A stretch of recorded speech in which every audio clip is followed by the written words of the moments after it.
Eh bien, bonjour tout le monde, je suis en compagnie de l'illustrateur Denis Rodier. Denis, salut! Bonjour, bonjour. Tu vas bien, Denis? Ça va super bien, et toi-même? Certainement, merci. Alors, dans les prochaines semaines, paraîtra ici au Québec l'album intitulé La Bombe, publié aux éditions Glénat, dont tu signes les illustrations, un album copieux, 456 pages, un travail admirable, cher Denis. On te savait talentueux, évidemment, mais la lecture de La Bombe, vraiment, ton talent nous pulvérise, sans mauvais jeu de mots. Alors, Denis, si tu me permets, d'entrée de jeu, j'aimerais qu'on parle de ton origin story, si tu veux. Tu es un illustrateur qui travaille depuis de nombreuses années, voire quelques décennies déjà, dans le milieu de la bande dessinée. Évidemment, par coquetterie, je ne divulguerai pas ton âge. C'est pas grave. Alors, tu as débuté ta carrière d'illustrateur de bande dessinée dans les années 80, dans le milieu du comics américain. À une époque où c'était vraiment les débuts, si on veut, de contrats internationaux d'auteurs locaux. Déjà à cette époque, il y avait quelques rares auteurs qui avaient publié à l'étranger. Et donc, on te connaît, un de tes hauts faits de cette période, c'est d'avoir été l'un des assassins de Superman, avec évidemment l'équipe de création. Donc, en 92, tu étais de l'équipe donc de la mort de Superman. Et jusqu'à la fin des années 90, tu as évolué dans le milieu du comics. Est-ce que c'est bien ça? Oui, c'est plus ou moins une dizaine d'années, oui. C'est ça. Et par la suite, ce qui est assez étonnant dans ton parcours, c'est que là, tout à coup, bon, évidemment, tu as aussi collaboré à des magazines d'ici, notamment à Anormal, Crow. Tu as également collaboré avec Safarir. Mais donc, dans les années 2000, tu amorces des collaborations avec l'Europe, ce qui, à l'époque, encore une fois, était novateur parce que c'était encore les soubresauts. Aujourd'hui, c'est monnaie courante de voir des auteurs québécois être publiés en Europe. Mais si on recule il y a 20 ans, c'était encore une fois les débuts. Et donc, si je me permets de parler de ton travail chez les éditeurs américains, c'est qu'en fait, j'aimerais que tu nous parles du rythme de production. Parce que j'ai l'impression que si aujourd'hui, tu as pondu un album de 456 pages illustré de manière magistrale, c'est que tu as fait tes classes à la dure du côté des Américains, au niveau en tout cas du rythme de travail. Oui, parce que c'est une des premières choses qu'on apprend quand on commence à travailler pour les Américains, c'est qu'un mensuel de 22 planches par mois, ça se fait pas tout seul. Ça se fait avec un sens de la discipline qu'il faut prendre très au sérieux. Mais à un moment donné aussi, il faut considérer que c'est un travail d'équipe. Souvent, la bande dessinée souvent est un travail d'équipe, plus souvent qu'on le pense. Puis, dans un rythme tel que la bande dessinée américaine, il faut réussir à consolider tout ça pour faire en sorte que on ne laisse pas tomber autant son éditeur que son lecteur en disant désolé, le mois prochain, j'ai pas eu le temps, je suis en retard, donc ça va être quelqu'un d'autre qui va faire le numéro. Donc, pour moi, cet élément-là de discipline, ça m'a forcé tout simplement parce que c'est bête la discipline, c'est simplement de dire on se lève à une heure précise, on se rend au boulot à une heure précise, et une fois à la table de dessin, on dessine. On fait pas autre chose, on va pas, je sais pas, regarder la télé ou Internet. C'est l'amour du travail dans un sens aussi. Puis si tu me permets de rebondir là-dessus aussi, c'est cet amour du travail qui a fait en sorte que je suis passé par tous ces différentes industries là, parce que je me suis permis de suivre les opportunités parce que beaucoup de mes contemporains, si on peut le dire comme ça, préféraient, eux, faire de la bande dessinée le week-end ou faire du fanzine, comme on l'appelait à l'époque, plutôt que de faire une bande dessinée qui leur parlait moins ou qui était... moi, j'étais simplement en amour avec le médium de la bande dessinée, le médium narratif qui était la bande dessinée. Donc, pour moi, ça valait de l'or de pouvoir travailler, de pouvoir collaborer avec des gens, même si j'étais pas un grand fan de super-héros. La bande dessinée se suffisait elle-même. C'est pour ça que j'ai absolument pas tourné le dos à aucune de ces opportunités-là de travailler, de faire de la bande dessinée. C'est comme ça qu'on apprend son métier. Oui, c'est en forgeant qu'on devient forgeron. Et donc, fort de toutes ces expériences-là, j'ai l'impression que La Bombe, qui paraîtra ici au Québec, qui est paru le 3 mars dernier en Europe, mais qui paraîtra ici au Québec en septembre prochain. J'ai l'impression que c'est un point culminant, La Bombe. Il y a dans ton œuvre, dans ta bibliographie, tout mène en quelque part à cet album-là. Il y a quelque chose de profondément assis et de contrôler. Alors que tu aurais pu, dans La Bombe, y aller d'esclandre et d'être spectaculaire. Au contraire, tu es vraiment au service du récit et ça donne un travail graphique, ma foi, Denis, hallucinant. Comment... J'aimerais qu'on parle un peu de la genèse de La Bombe. Comment en es-tu arrivé à collaborer avec les scénaristes Didier Alcante et Laurent-Frédéric Bollé? Ça faisait un bout de temps, avec un ami commun, JF, qui avait travaillé avec Didier Alcante. JF Bergeron, le Oui, pardon. Oui, qui avait déjà travaillé avec Alcante. Il nous a mis en contact, puis on a commencé à discuter beaucoup de différents projets. Mais moi, je travaillais sur d'autres trucs, notamment Aral. Où est-ce que, je voulais pas m'encabaner de me coincer dans un style qui me semblait répétitif. C'est pour ça que systématiquement, je refuse à peu près tous les travaux de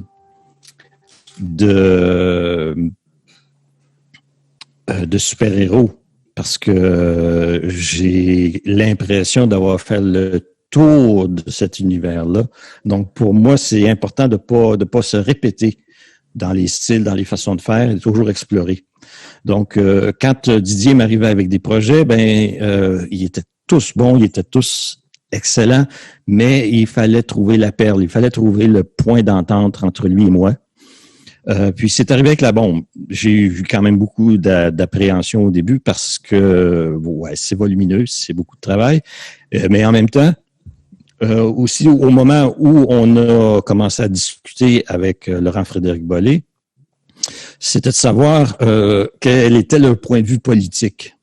Est-ce que la politique ou le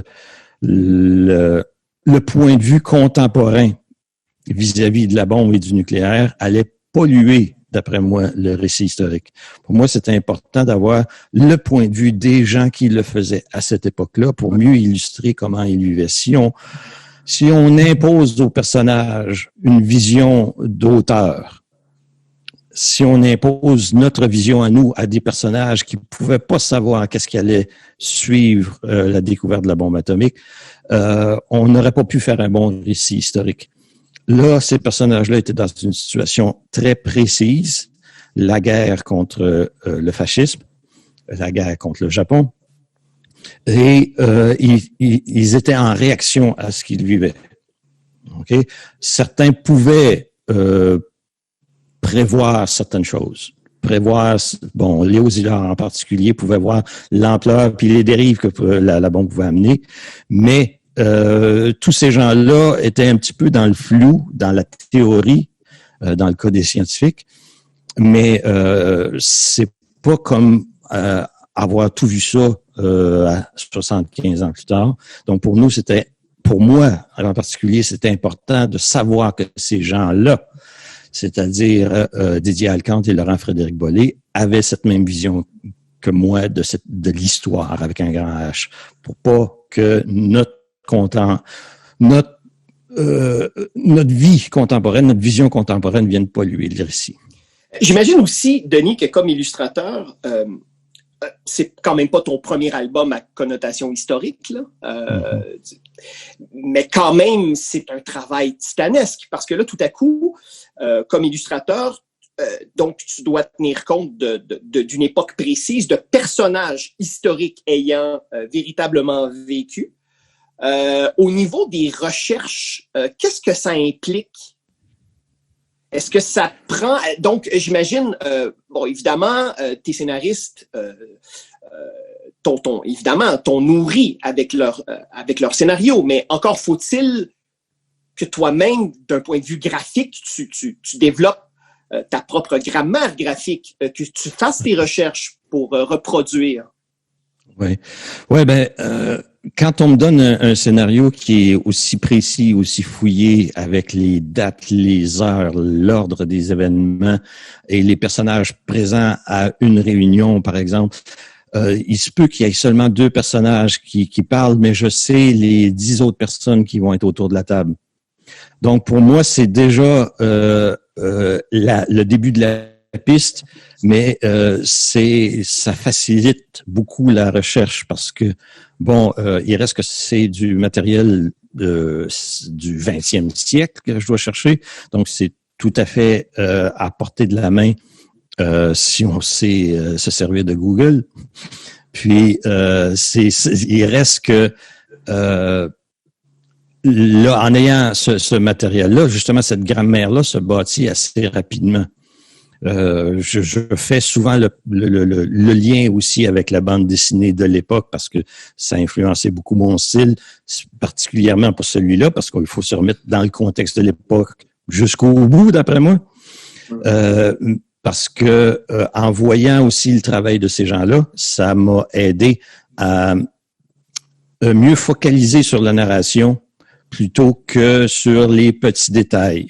Autrement dit, si j'explique ça, en voyant Milton Caniff et Alex Raymond dessiner leur strip quotidien réaliste, avec tout le travail puis le rythme que ça doit imposer, il y a une simplicité qui s'impose dans le décor, dans la façon dont on met en scène tout l'environnement.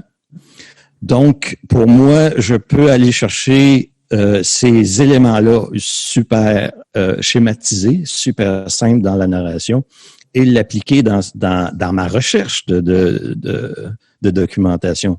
Autrement dit, si j'ai un laboratoire de scientifiques à Los Alamos, il y a très peu de photos disponibles de Los Alamos, mais il reste que en utilisant certains éléments puis en mettant la focale sur ces éléments-là ici, on donne l'impression que la recherche visuelle est complète, puis on donne l'illusion d'un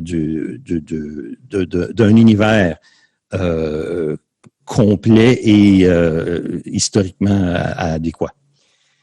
Il y a aussi, et on remarque rapidement dans l'album, cette générosité à planter le décor.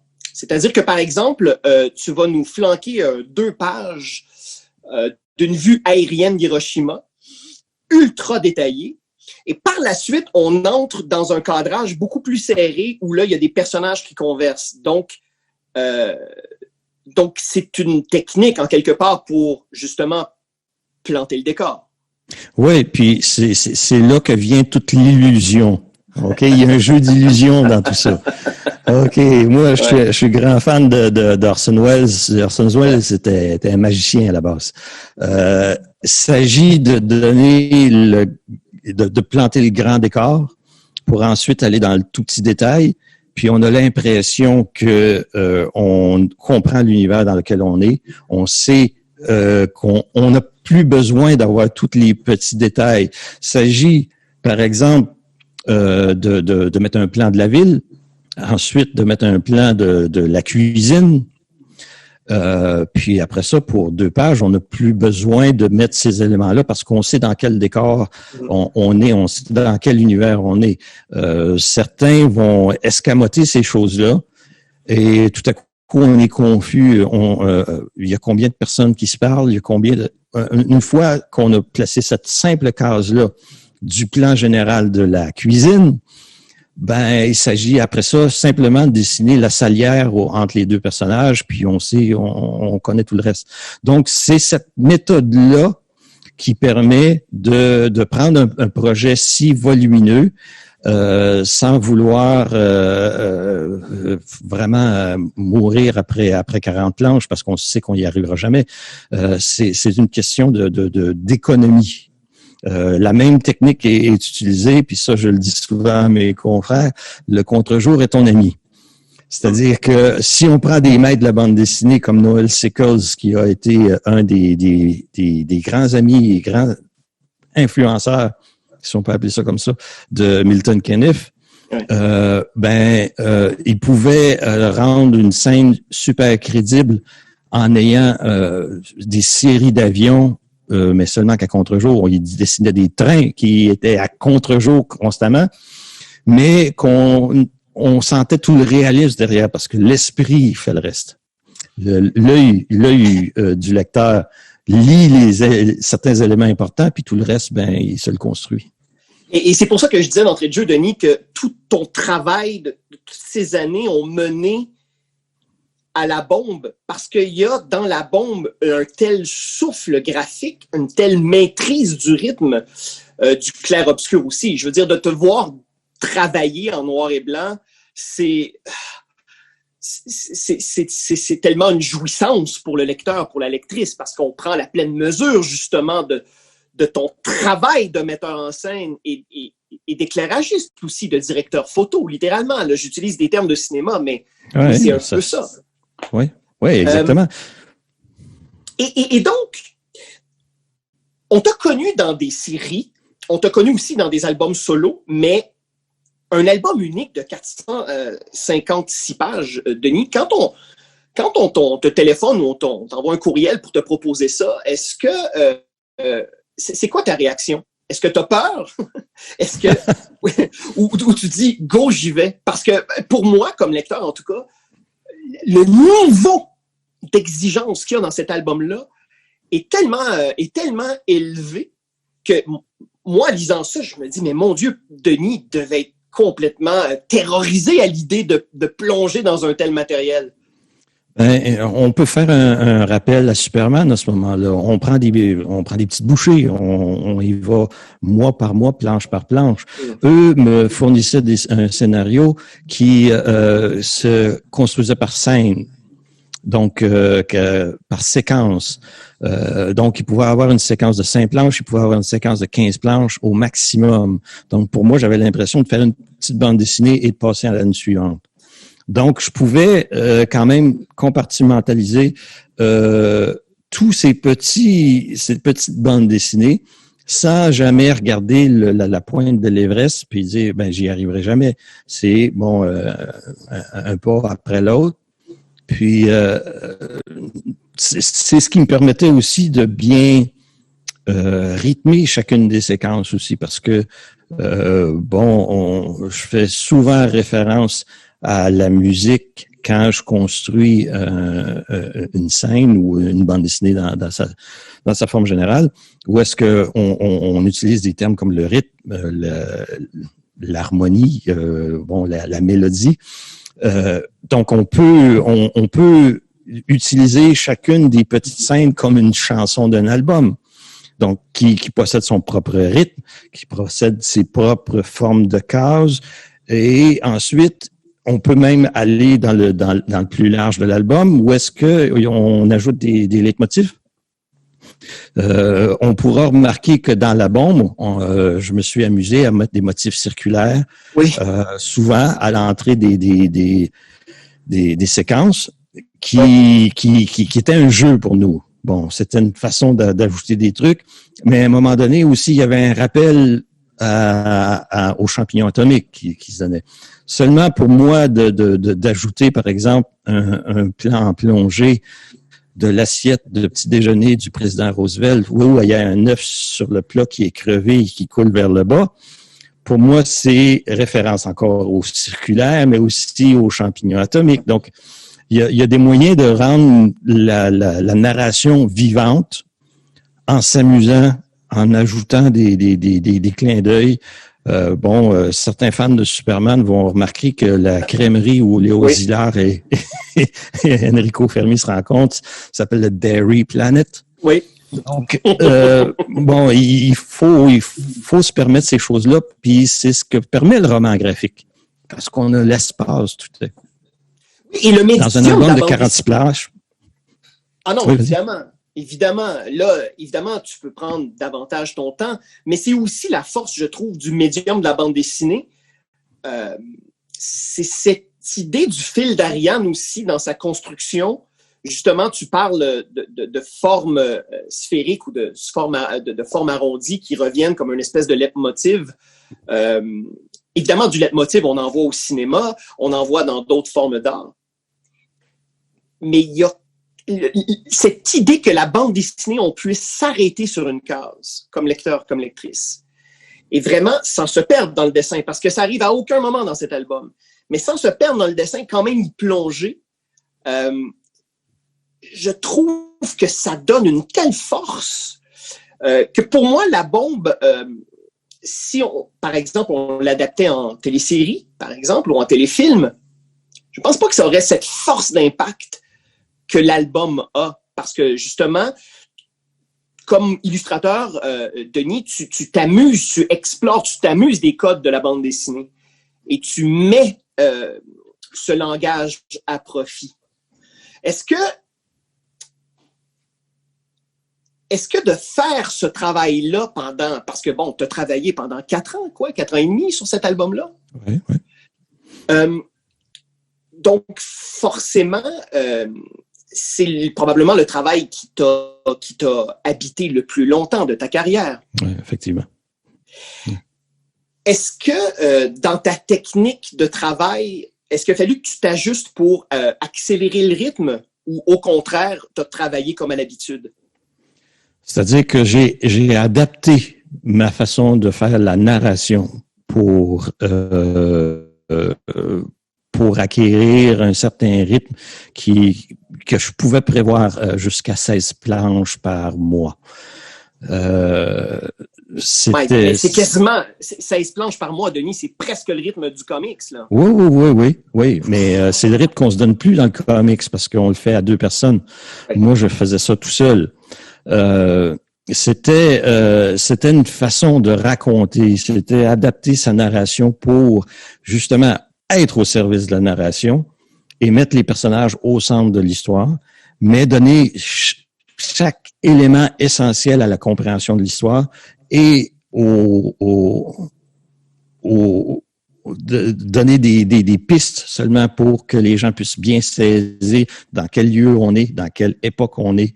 Donc, chacun de ces petits éléments-là, simplement de mettre une voiture en arrière-plan peut donner une année, seulement le chapeau, seulement le vêtement. Ça nous donne amplement ce qu'il nous faut pour faire avancer la narration. Puis c'est ça qui est important, c'est tout met au centre de la narration, mais d'une façon pragmatique, et dire, il faut quand même produire 400, précisément 441 planches en 4 ans.